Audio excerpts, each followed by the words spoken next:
Welcome to the wild world of the diagnostic laboratory industry, where we focus on science, compliance, sales marketing, and self-mastery. Welcome to Lab Results with Blake. I'm your host, Blake Bork. So labs are so important whenever it comes to patient care. I've heard this statistic, and if you guys are listening out there, please fact check me and drop it in the comments if you're listening to this on LinkedIn or in a place where you can comment. Share the podcast if you like the podcast. Labs, I've heard 80% of medical decisions, clinical decisions, are made off of diagnostic laboratories. I've also heard that we're like 6 or 7% of a full healthcare budget.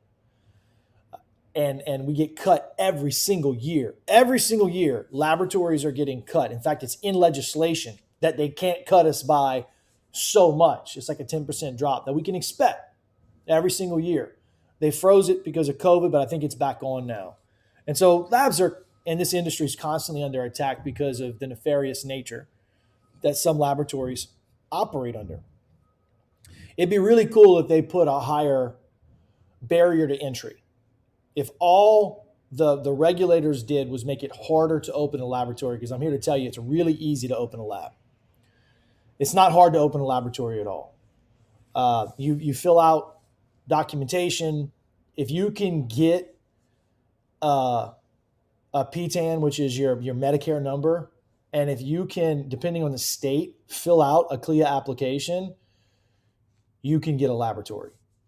And you can run and bill before 9-12 months before they even come and inspect you. In some states, you don't even have to have the equipment. And so they set it up where it's easy to defraud these labs. I mean, labs, it's easy to defraud the healthcare system. But we still are 80% of the decision-making that happens. Diagnostics, probably with something there is x-rays and MRIs. But if you think about your blood tests, your PT-INRs, your hemoglobin A1Cs, your urinary tract infection cultures and PCR tests, your next-gen sequencing inside of cancer, it's an amazing opportunity to be able to impact patient care. And understanding how labs impact patient care is, I think, the number one responsibility of a diagnostic laboratory sales rep. So we're going to dive into that on this podcast. If you're sitting there in a doctor's office with a provider and you realize that they're stuck in their ways, right? We've all been there. If you've been in sales for longer than 3 or 4 months, you've talked to a doctor who tells you no, or worse, they tell you yes while they're eating your free lunch, and they're really thinking no, because they know that there's no way that they're changing based on what you say, because they're thinking peer review, they're thinking the standard of care, they're thinking insurance risk and the fact that maybe they can get sued if they make a wrong medical decision. They're thinking that they've got to verify and validate everything that you're saying before they can make a medical decision on it. And the problem with training in diagnostic lab is that nobody shares that with the reps.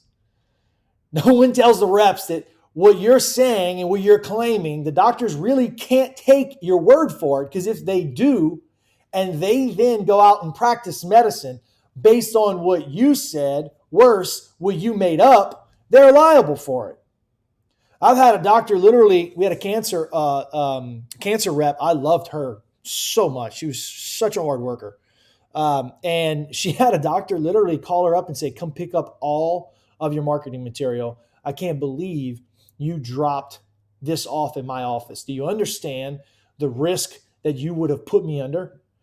And I was immediately triggered by it, because I was like, man, how could a guy be that mad about us having a conversation about cancer? And so I was challenged. One of my mentors challenged me and said, think about why he's saying what he's saying before you judge him for saying it. And so I did. I put it through my little stack process, and I came out on the other end of it realizing that, yeah, he's right. If he doesn't know anything about NGS, if he doesn't know the genes that we test for, if he doesn't understand RNA and DNA, if he reads the report, misinterprets it, and prescribes a medication based on what he thinks the report says without being trained or having a conference with another physician, he, in fact, puts himself square in liability for misdiagnosed or mistreating if in fact it becomes that. So it's our job to understand that we have to collide with the status quo, but we are looking for a positive disruption. We have to be disruptors. Sales reps, if you're listening to the sound of my voice, you are a industry disruptor. Your job is to inculcate your test, that your lab sales, into that practice if it improves patient care. Now, we're not going to take the doctor's word for it. We're not going to take the provider's word for it as far as whenever they say, hey, how do you like your lab testing? Good. It's good. They're great. About as good as it could be. That's going to be the type of answers that you're going to get. How do you like your lab test? Oh, they're good. Yeah, I've got a great relationship with my sales rep. Yeah, they've been with us for a while. I mean, their turnaround time is pretty good. If you ask surface level bullshit questions, you're going to get surface level bullshit answers.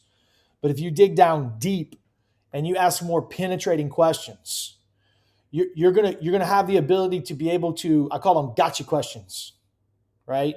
When you kind of peel back the layers of the onion and you ask a couple clinical questions, when you know that culture and sensitivity cannot give you a turnaround time because of the science of how cultures grow. If you have a bacteria, a virus, and a fungus, you can have the same symptomology. You can have each one of those pathogens, if each one are pathogenic and are causing harm to the patient, side by side. Pepsi challenge. If I prescribe an antibiotic, and it's not resistant, I'm only taking care of one of those pathogens.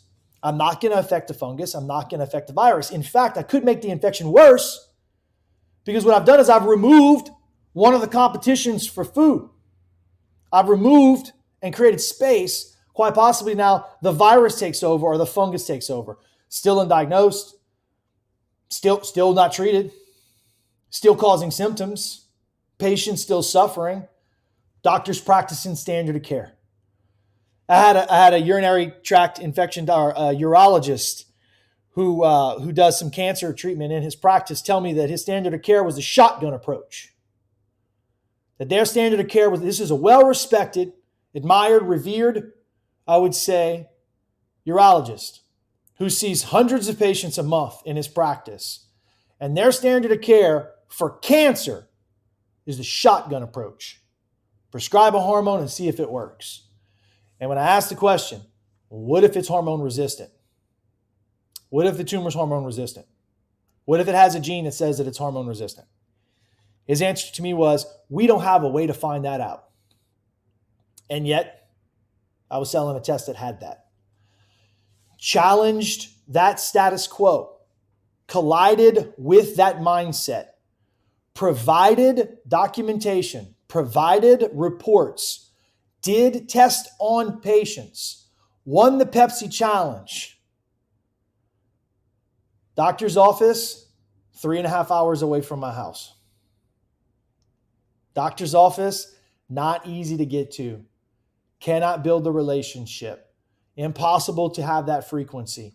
Laboratory did not have the marketing and the drip and the email sequences to carry it through, right? The important piece here is that when we collide with a doctor, we change their worldview. All we've done is won the opportunity for them to be compelled to action. Once they're compelled to action, we have to build competence. And the way we build competence is through frequency, reps. If you were an athlete, if you were a basketball player, I guarantee you, you did not get to 90% of a free throw percentage by not shooting free throws. Doctors' offices will not get to 90% competency on ordering a test and knowing when it's medically necessary if they don't order the test. So you have to be in there advocating for the test.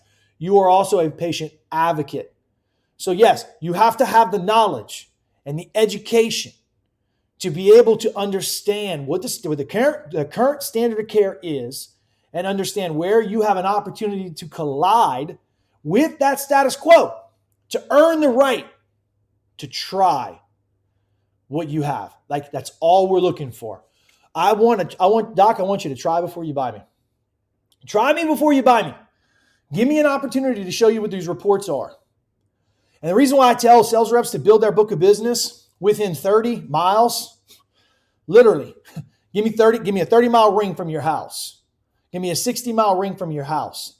It's because salespeople will typically go cross-pollinate from opportunity to opportunity to opportunity.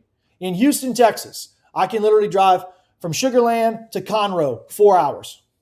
How the hell am I going to service a market if I can only see 2 or 3 people a day? It's impossible. You have to put a base of operations, draw a map, and systematically you go and collide with the standard of care in that market. Boom, boom, boom, boom. Because it's going to take frequency. It's going to take frequency. It's going to take competence takes frequency. Once you let them know it's necessary to do this test to get that result, so that way they can do that treatment, you then weaponize the practice by that consistency. And then you have to be on it. You have to be a trainer, which means you have to entertain, man. You do. You have to educate. You do. You have to collide. You have to encourage. You do. Like, that's the point. You have to advocate for the patient care. If you don't have a clear understanding of the patient's painful problem, let's talk about billing for a second. Every laboratory that I know, man, unless you're LabCorp Quest or one of the other big boys, you're out of network. Unless you're lucky enough to be a pathology laboratory and they invited you in, you're out of network. And so, every laboratory now has a compassionate billing model. What does that mean? It could mean that it's an easy billing model. They just don't send their patients to collections. It could mean that they actually have financial assistance programs in place and that they have a way to evaluate income and national poverty guidelines, and they document it. It could mean that they actually are abiding by the No Surprise Act, and it could mean that they have a really good way to be able to offer out-of-network patients better pricing for early pay discounts. Like, depending on what their compliance plan is and their billing compliance plan is, compassionate could literally mean we do everything we freaking can to document and abide by and not violate the anti-kickback statutes. And we're compassionate because we don't want to cause anxiety when the patient gets their bill. We don't want the patient to not trust the laboratory or not trust the doctor.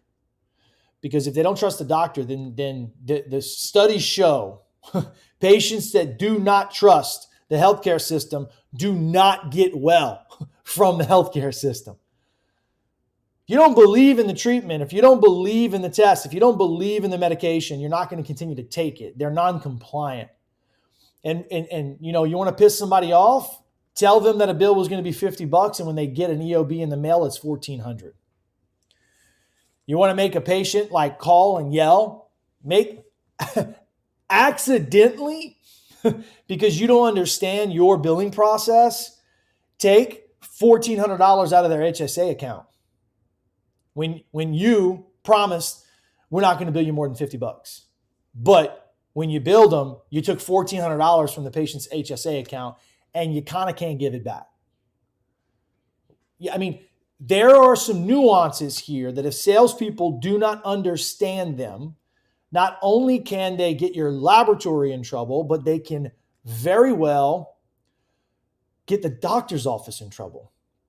Because the doctor's office is going to be losing patients and losing bills, and then they're going to fire your laboratory. So you spent all this time and this energy and this effort to get them in the pocket, to train them, to get them competent, to want your test, and all you've done is train them to then go use another lab because you dropped the ball on the billing conversation. So having these processes in place to understand how to sell through case studies for clinical care, how to sell through case studies for operational care for the practice, how to sell through case studies for billing care for the patient. Like, each one of these need to be cared for, and they need a case study to be able to show them success. So as you're looking at this and you're thinking about how do I actually confront complacency in healthcare, you could pull your hair out. I got a lot of hair. You could pull your hair out. You look at it There's an opportunity, man. If you are a running back or a football player, or you are a soccer player, or you're a basketball player, there are these times where the gap just opens up, right? There's just times where you're a softball player, you just turn your hips and you connect with the ball and it's going over the fence. There are these times where you show up with full integrity and you show up inside of that place and good things happen. The key is you got to show up. Better if you show up in integrity. Better if you show up in integrity every single time. So what are you hearing me say? How are you going to take this information and be able to put it into your work? If you're a salesperson, you need to be digging into clinical care and creating your own case studies. If you don't understand billing, reach out to us. We got some courses to explain it to you. If you don't understand operational pieces, ask your laboratory. Start this conversation inside of your lab. Send this podcast to somebody in your laboratory and say, hey, it'd be really cool if we had this information in our lab. Can we talk to this guy? Bring him in to come and give us a talk. Bring us in to give us some pointers. Let's start actually taking this coaching thing. Let's actually look to improve where we're at instead of just this status quo. Don't be a part of the complacency. Don't be a part of being stagnant inside of healthcare. Don't be mediocre. You didn't wake up this morning to be mediocre. You woke up this morning to be great. You've been listening to Lab Results with Blake, with your host, Blake Bork. Please like, share, and subscribe to this podcast. Remember, greatness is contagious.